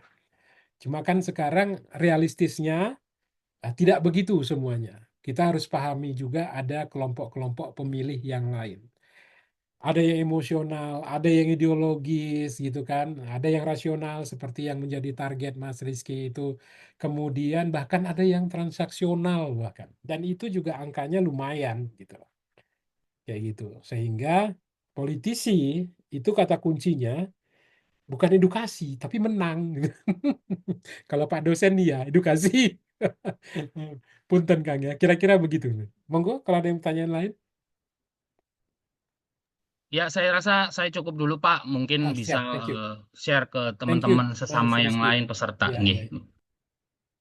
Karena memang fokus saya itu memenangkan politisi bukan mengedukasi ya. Sambil mengedukasi ya ya bisa lah ya. Alhamdulillah itu pasti dilakukan untuk target eh, yang rasional, tetapi yang emosional itu juga perlu ditargetkan agar segmen yang didapat audiens itu cukup besar di dapil tersebut. Next, ada yang nanya lagi?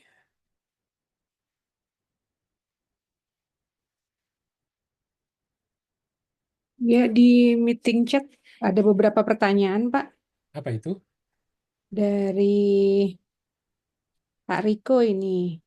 Kalau Hmm. boleh tahu, contoh winning konten tersebut ada di platform medsos apakah? TikTok, IG, atau FB, atau YouTube? Itu semuanya. Jadi Oh, tadi yang semuanya. saya tampilkan di IG, di Facebook. Kalau di YouTube ya itu konten winningnya Kang Deddy Mulyadi itu paling tinggi juga di YouTube dia. Nah, Ya. jadi semua sosmed sih. Pertanyaan selanjutnya dari Pak Beni. Kalau boleh diinfokan mengedit videonya pakai aplikasi apa, Pak, supaya hasilnya bagus? Sekalian alat syuting video sama mikrofon pakai apa? Apakah HP cukup atau pakai alat lain? Sebenarnya sih kalau dari tim saya cukup handphone ya. Cuma memang handphonenya agak sedikit naik gitu ya. Kalau iPhone 13 itu harus yang Pro lagi. Harus yang Pro. Kemudian kalau yang Samsung itu harus S22 gitu kan ya. Dan selalu menggunakan ini ya, mic wireless. Jadi akan diselipkan di calegnya segala macam itu sehingga suaranya itu jadi jernih. Walaupun kita ngambil videonya itu dari jarak sangat jauh, tapi suaranya harus jernih. Itu penting sekali. Nah, itu mic wireless itu untuk handphone itu banyak lah, banyak banyak jenisnya, banyak jenis harganya. Bisa dicek di Shopee. Next, ada lagi yang mau nanya? Baik, diberi kesempatan untuk yang di ruang Zoom bisa raise hand yang ingin bertanya.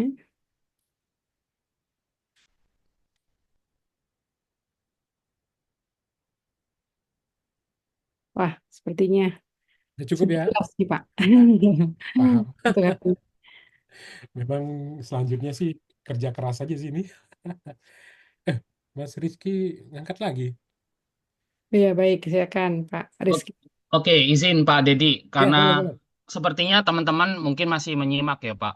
Ya, Jadi izin nanya. Jadi gini Pak, kalau kita bicara nih ya, bicara eh, marketing ya, kalau hmm, konteksnya digital marketing ini adalah kita jualan produk jasa ya, jasa gitu ya, atau barang dan jasa gitu, itu kan ada hitung-hitungannya ya Pak ya. ya, Ada ya, ROAS, ada ROI dan sebagainya lah. ya, Nah, ya, dari situ kan sebenarnya kita apa ya kayak punya patokan ya Pak Dedi ya gitu ya. ya, Jadi ya, ROAS yang bagus tuh kira-kira berapa sih gitu ya. Jadi ya. ketika kita beauty contest itu kita bisa menyampaikan sesuatu yang rasional kepada calon klien gitu dan kita juga nggak kerepotan sendiri gitu. Ketika kita menawarkan A ya memang Hmm, alhamdulillah hmm, hmm. bisa A gitu ya. Nah, bagaimana dengan personal branding seperti ini Pak gitu ya. Karena kan angka penjualannya itu kan nggak ada ya, atau Hmm, memang bisa langsung dikonversi gitu Pak. Misalnya nih ada perolehan suara atau hmm. popularitas sekian persen, elektabilitas sekian persen. Nah, hitung-hitungan itu seperti apa gitu Pak? Saya ingin belajar. Apakah Ya, memang saya harus ngikut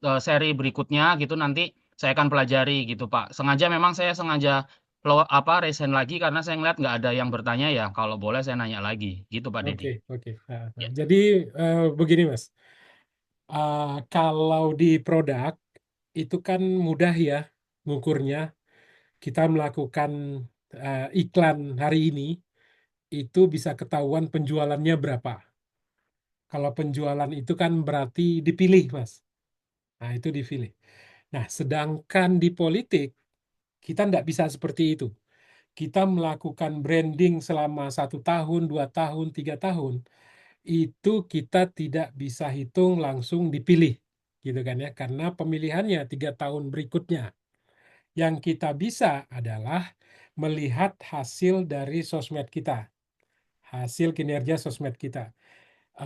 Peningkatan followersnya, engagementnya gitu kan ya, komen segala macam yang bisa diukur, itu bisa ditampilkan. Dan biasanya kita akan membandingkan di awal sekali kalau saya ngajukan proposal. Nah, saya bongkar sedikit. Saya akan perlihatkan potensi netizennya itu di kota itu atau provinsi itu berapa. Nah, dari situ kemudian berapa yang mau saya ambil. Nah, itu yang menjadi target. Sehingga saya bisa menargetkan bahwa di surat perjanjian kerjasamanya bahwa minimal tiap bulan saya harus mencapai views reach-nya sekian.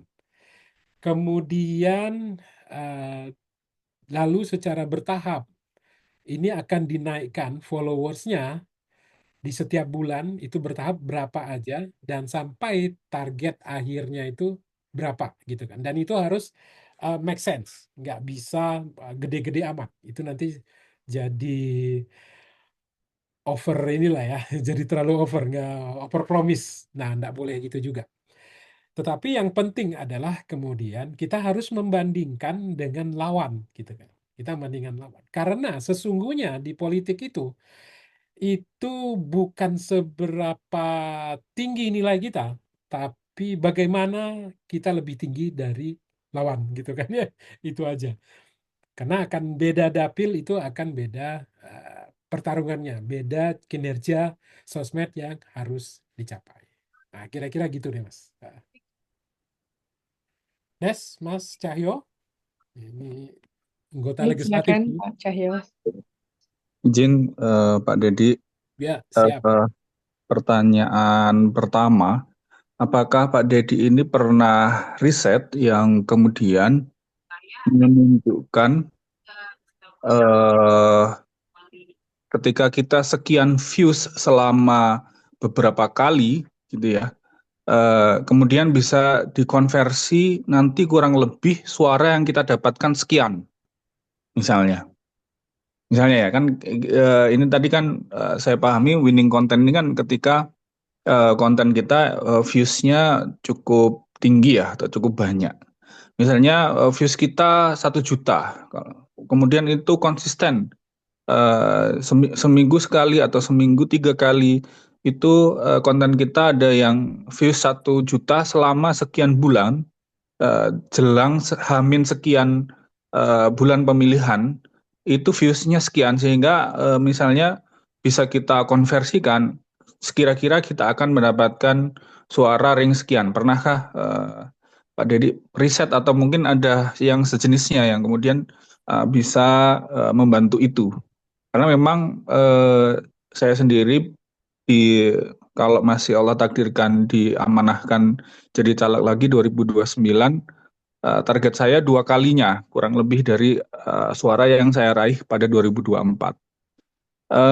Kemudian yang kedua, mungkin bisa ditambahkan key performance indicator di apa ini namanya tadi winning content yang 3 tadi, Pak. Cara meraih winning content yang 3 atau berapa tadi itu, Pak Dedi? Key performance indikatornya apa yang kemudian bisa diinformasikan sehingga bisa membuat kita tahu apa yang oh ini sudah mencapai ini nih begitu. Mungkin itu 2 aja Pak Dedi, terima kasih. Oke, Pak. Saya jawab dulu yang pertama, gitu ya. Jadi yang pertama itu setelah 2017 ya, 2017 pemilu 2000 bukan pemilu, pilkada di DKI 2017, waktu itu saya kerjasama dengan Kang EF dari Polmark. Beliau surprise dengan luar biasanya gonjang-ganjing di sosial media terhadap pemilu tersebut, pilkada tersebut, pilkada DKI. Lalu beliau bikin riset gitu ya, bikin survei yang salah satu pertanyaannya itu adalah seberapa besar Anda memilih berdasarkan sosial media, gitu kan. Nah, itu pertanyaannya. Nah, oh enggak, pertanyaannya adalah media apa yang membuat Anda memilih politisi tertentu, gitu. Nah, dari situ 2017, nah media yang tertinggi pada saat itu adalah 40% itu televisi. Itu merata gitu kan ya, televisi di seluruh Indonesia. Nah, yang kedua yang dia surprise adalah sosial media. Sosial media menjadi penentu orang memilih politisi tertentu. Itu sekitar 30%. 35% di kota yang cukup ramai pengguna sosmednya, atau 25% di kabupaten-kabupaten yang cukup tidak terlalu ramai netizennya. Itu di 2017. Lalu pada saat 2024 kemarin, tim saya, partner saya untuk lembaga darat pendamping pilkada di Belitung Timur itu melakukan riset, mereka survei ke seluruh Belitung Timur, mereka bertanya seberapa besar Anda memilih karena konten di sosial media. Dan di Belitung Timur itu kondisinya adalah pengguna sosmednya sebenarnya tidak terlalu besar seperti kota-kota lain. Lalu listriknya juga agak susah, internetnya juga nyambung putus gitu kan ya. Ternyata jawabannya adalah 68% itu dari responden mengatakan bahwa mereka memilih politisi berdasarkan konten-konten mereka gitu kan. Nah, itu hasil riset. Lalu kemudian seperti kemarin yang saya jelaskan, teman saya Afif di Medan juga pada saat pertama kali jadi anggota legislatif itu suaranya 4.000 gitu ya. 4.000 itu nyaris dia nomor paling bawah. Lalu bertahun-tahun kemudian setelah menjadi anggota legislatif, beliau melakukan banyak konten-konten yang cukup winning gitu kan ya. Dan konten winning ini kalau saya ke Medan dia akan perlihatkan, Mas Ded, ini 30 hari terakhir yang nonton 500 views gitu segala macam gitu kan ya. Beliau selalu pamerkan gitu. Dan alhamdulillah dari posisi yang sangat rendah beliau menjadi posisi hampir nomor 1 di dapil tersebut. Kalau nggak salah 25.000 gitu ya suaranya. Walaupun dia menargetkan, setahu saya 45. Gitu. Dia targetkan 45. Tentu itu salah satu faktor dari banyak faktor lainnya gitu kan ya. Cuma kita tidak bisa menafikan bahwa ada kontribusi entah seberapa pun besarnya dari konten sosmed tersebut. Cuma saya perlu garis bawahi bahwa sosmed itu juga dunia maya. Itu tidak akan bisa mengalahkan dunia nyata. Ketemu langsung calon anggota legislatif dengan pemilihnya itu jauh melebihi kekuatannya berapapun dibandingkan sosmed. Tetapi sosmed itu sangat membantu kalau kita turun ke lapangan, itu mudah diterima oleh orang lain karena sudah mengetahui dan menyukai kita melalui gadgetnya. Itu jadi pekerjaan menjadi sangat mudah, terutama pekerjaan relawan.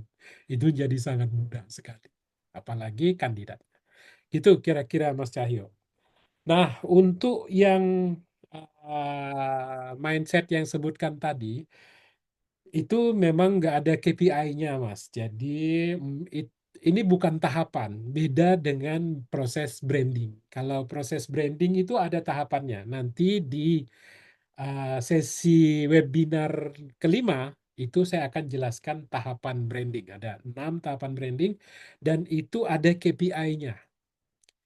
Bagaimana sebuah tahapan selesai, lalu kemudian masuk ke tahapan berikutnya, nah itu ada KPI-nya. Tapi kalau mindset itu enggak, seluruhnya harus masuk ke dalam diri kita, itu menjadi pola pikir kita, dan kita melakukan sesuai dengan mindset tersebut, gitu kan ya.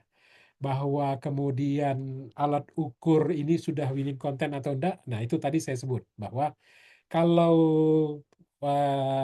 followersnya masih 1000-an, maka kalau sampai dia 100.000 viewsnya di satu kontennya itu sudah bisa jadi winning content.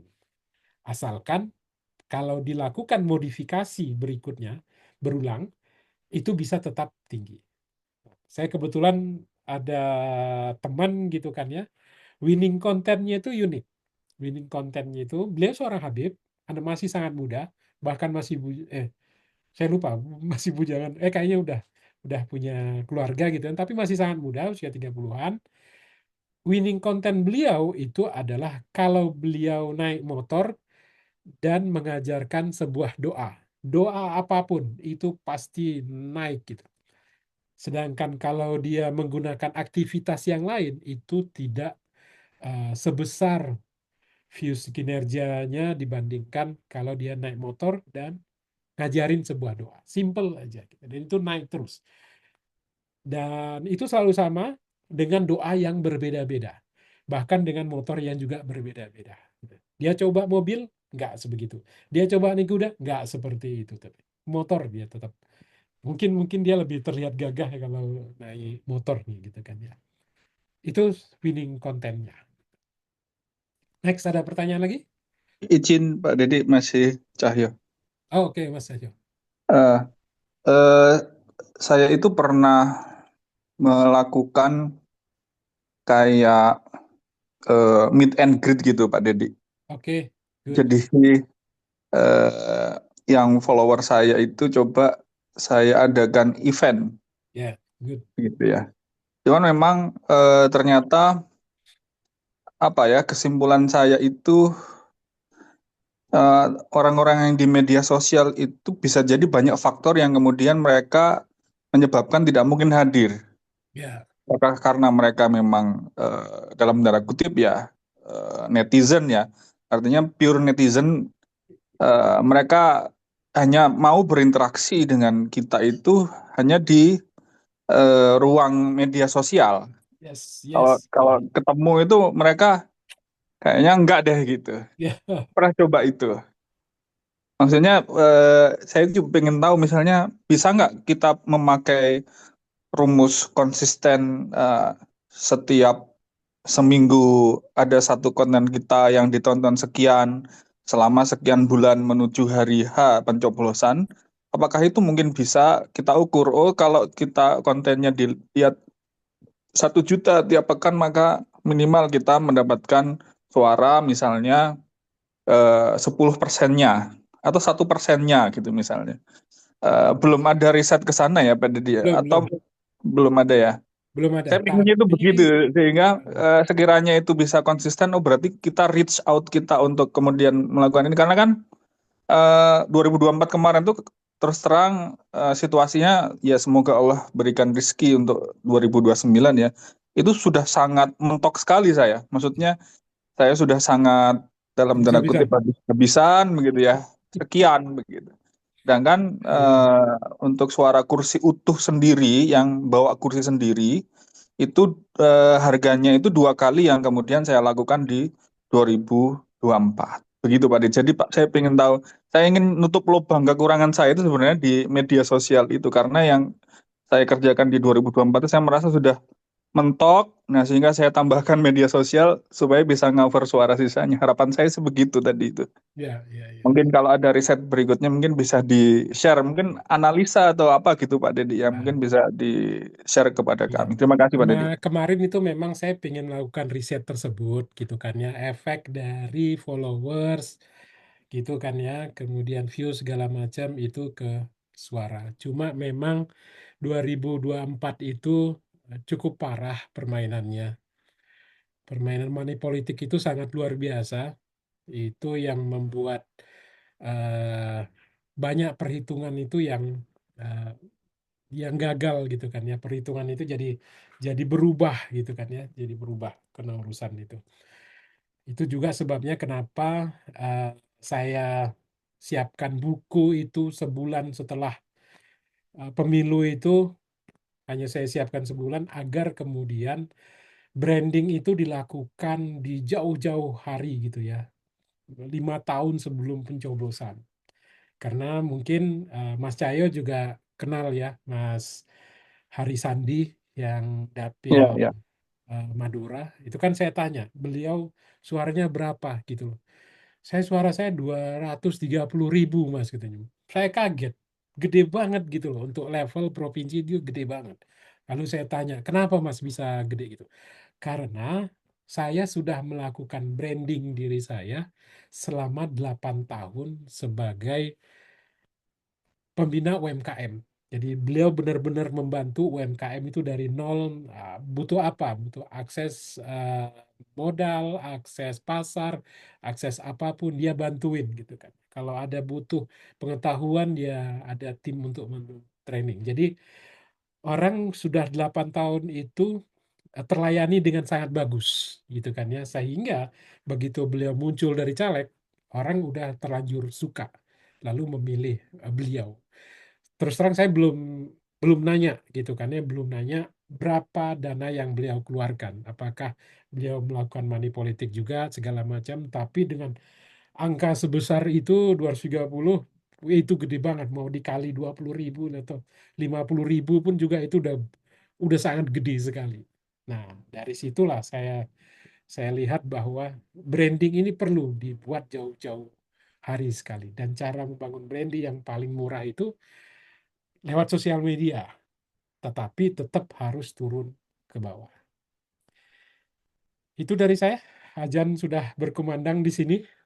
Kalau Ada bisa pertanyaan terakhir di ada atau gimana Pak? Iya, langsung disingkat aja ya Pak ini. ada Jadi pertanyaan lagi. dari Mas Yusuf Pak. Ah, Singkat aja ya pertanyaannya langsung ke beliau sudah 3 bulan terakhir mengalami penurunan view karena konten yang random tidak konsisten kepada target pasar. Yang mau ditanyakan adalah apakah bijak jika membuat 2 akun sosmed di mana satu akun sosmednya khusus upload random dan satu akun selanjutnya khusus dengan tema konten yang sesuai dengan target audiens. Dituju lebih ke Gen Z dan ibu-ibu yang bergerak di bidang UMKM. Ya, saran saya cukuplah satu gitu kan ya. Karena nanti kalau Anda semakin terkenal, yang akan dibutuhkan itu, makanya kemudian ada centang biru. Itu untuk memastikan bahwa itu adalah akun yang asli, yang lainnya palsu. Jadi kalau Anda bikin akun lebih dari satu, itu apalagi tujuannya berbeda gitu, sebaiknya sayang gitu kan ya, effort yang terlalu berlebihan. Karena satu aja pun itu sudah sangat merepotkan sebenarnya kita menghandlenya. Jadi jangan ada gitu. Kalaupun ada konten-konten yang kinerjanya rendah gitu kan ya, enggak apa-apa juga dihapus gitu ya. Konten-konten kita itu kalau terlalu rendah dan tidak sesuai dengan branding kita, dihapus saja nggak apa-apa. Ada bahkan temen saya, dia influencer, kalau konten dia itu di, dilihat kurang dari 50.000 orang, dia hapus. Dia nggak mau, nggak harus di atas 50.000 semua. 100.000 segala macam, 200.000 jutaan gitu. Kurang dari 50.000 dia hapus gitu loh. Karena dia pingin kontennya itu juga terlihat sangat bagus performance-nya. Itu mungkin yang terakhir dari saya. baik. Eh, Terima kasih lagi. Bapak Didi Rahman dan Bapak Ibu sekalian. Karena sudah azan maghrib ya, kita tutup webinar ketiga sesi kali ini. Sampai jumpa di webinar keempat selanjutnya. Untuk materi dan rekaman nanti akan diberikan di grup webinar 3. Dari saya, selaku admin Katapedia, Nisa, Assalamualaikum warahmatullahi wabarakatuh. Waalaikumsalam warahmatullahi. Nggak ada foto ya? Iya. Oke. Iya, boleh dibuka. Oh, Bentar. mau foto juga. 1, 2, Kayaknya orangnya itu juga. 1, 2, 3. Oke. Terima kasih. Halaman Terima berikutnya kasih. Ya. baru 1 halaman itu kan? Enggak. Ada tinggal 1. Udah pada sholat, Oh, Pak. tinggal itu. Oh iya iya iya, oke. Baru malam. Oke. Terima kasih semua ya. Assalamualaikum Ya, warahmatullahi terima kasih. wabarakatuh. Assalamualaikum Saya tutup dulu. warahmatullahi wabarakatuh.